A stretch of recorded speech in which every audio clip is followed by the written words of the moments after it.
Hello and welcome to the News Button. In today's edition of News Button, we shall discuss how to restore Odisha's past maritime glory. Friends, on Kartik Purnima festival every year, the people of Odisha still float magnificent miniature paper boats in rivers and lakes in commemoration of the state's rich maritime past. Well, every proud race remembers its great heritage and illustrious achievements, and so do the Odishan people. During Odisha's imperial affluence, the Sadhavas, a seasoned sailor merchant class, were engaged in maritime trade and commerce with ancient Indonesian islands of Java, Sumatra, and Bali, Malay, and other Southeast Asian countries. Those were the days when Kalinga, as Odisha was then known in the ancient world, was a prosperous kingdom with significant maritime presence and raw military power. But over the last 4 centuries, the state's military as well as economic power went on a serious tailspin. After independence, after the establishment of Paradip port, definitive efforts were made towards reviving its much hallowed maritime past. But much less could be done due to lack of funds, lack of political will, or lack of economic confidence. This and much more have conspired together to keep the state on the second spot of the poorest states chart in India. So, what is the way out of this impasse? How to bring back the state on the global maritime map? How to restore its maritime glory? In this video, we shall try to explore and re-examine ways and means to fix it. A coastal state with a robust 450-kilometer coastline, approximately, should have been the natural candidate for high growth and maritime prosperity. But underutilization and underdevelopment of natural resources have kept its growth meters down. Thus, first of all, the state needs to develop and upgrade an along-shore coastal waterway along its long coastline to leverage its geographical location to fast-track economic growth.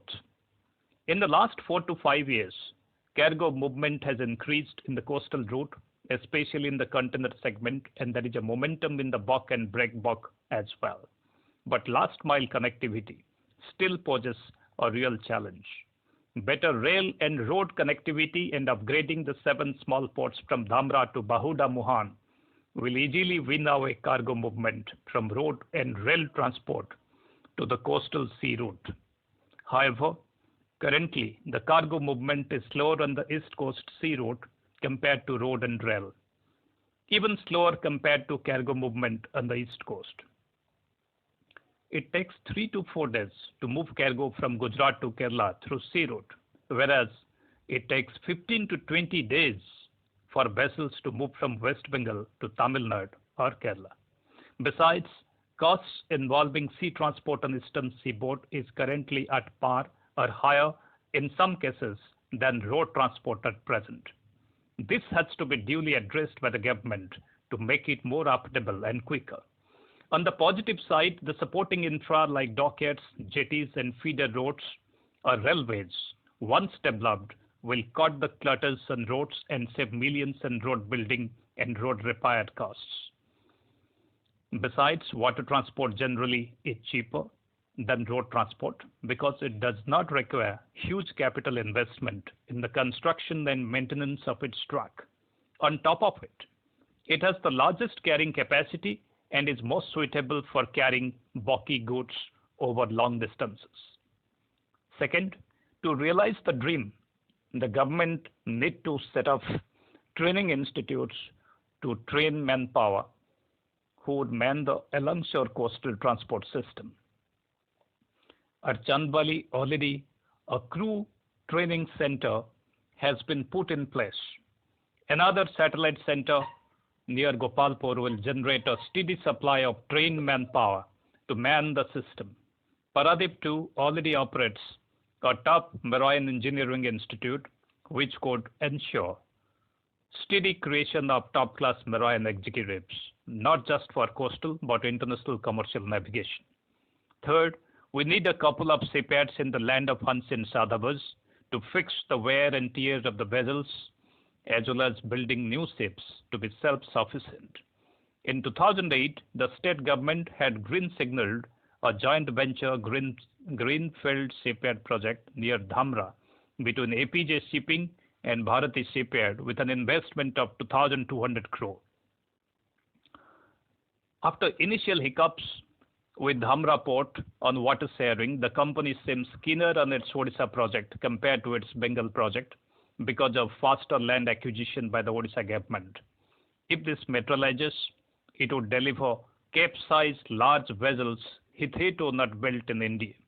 Fourth, Indian Navy has very scanty presence in Odisha coast, except INS Chilka. The already proposed forward naval base in Paradip has hit the backlogs like many other central projects. It needs to be brought alive from the lumber room. A forward naval base, when operational, will guarantee coastal security and nip in the bud 2611 style terrorist attacks in Mumbai. Other than that, it will help increase naval and shipping activity in the Odisha coast. Fifth, since Andaman is all set to witness rapid traction in the coming days, the business presence of the people of the state in the islands will be immensely foresightful and helpful. PM Modi recently announced a 10,000 crore transshipment terminal in Greater Nicobar. A 2,320 kilometer long undersea optical fiber cable project between Chennai and Port Blair is already operational to provide top internet speed in the islands. The Andamans are set to become India's window to the Southeast Asia, Australia, and the Americas. At present, we have excellent air connectivity between Bhubaneswar and Port Blair, but no direct flight shuttling between Odisha and Andamans. The government should focus on establishing quick shipping connectivity like Tamil Nadu, Andhra, and West Bengal have done for easy movement of men and cargo to the islands. Sixth, a real tribute to Odisha's seafaring ancestors would be to re-establish and reopen trade and shipping connectivity between Indonesian ports and Odishan ports. Indonesia is a major economy in Southeast Asia. The government should capitalize on the special bond shared between President Sukarno and former CM Biju Patnaik and their current families.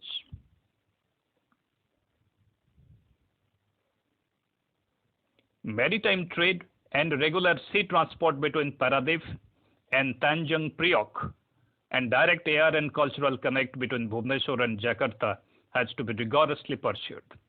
Currently, there is only one direct flight between Indonesia and India, and that has started very recently by Indonesia's Garuda Airlines between Jakarta and Mumbai.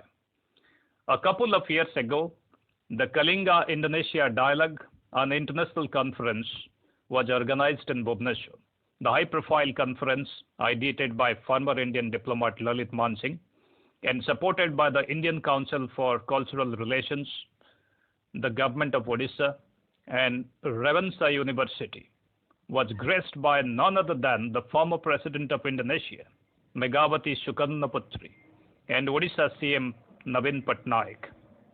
This kind of initiatives will give the required boost to the revival of the once great civilizational and economic connect of the state with Indonesia.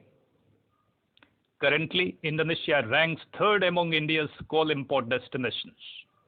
Odishan ports like Paradip and the Adani-controlled Dhamra offers a good opportunity for shipment of coal from Indonesia. Similar economic avenues can also be further explored. Other than Indonesia, Odisha's passport to progress has to be its trade with Malaysia, Singapore, Thailand, and other tiger economies of Southeast Asia and Sri Lanka. Thus, more and more maritime and people-to-people contact has to be sped up. Last but not the least, Bangladesh is coming up as a major economy. the country has been clocking the highest growth in all of South Asia. It has emerged as a great buyer of Odishan mangoes. Odisha is also eyeing to sell 250 megawatt of power every year to Bangladesh.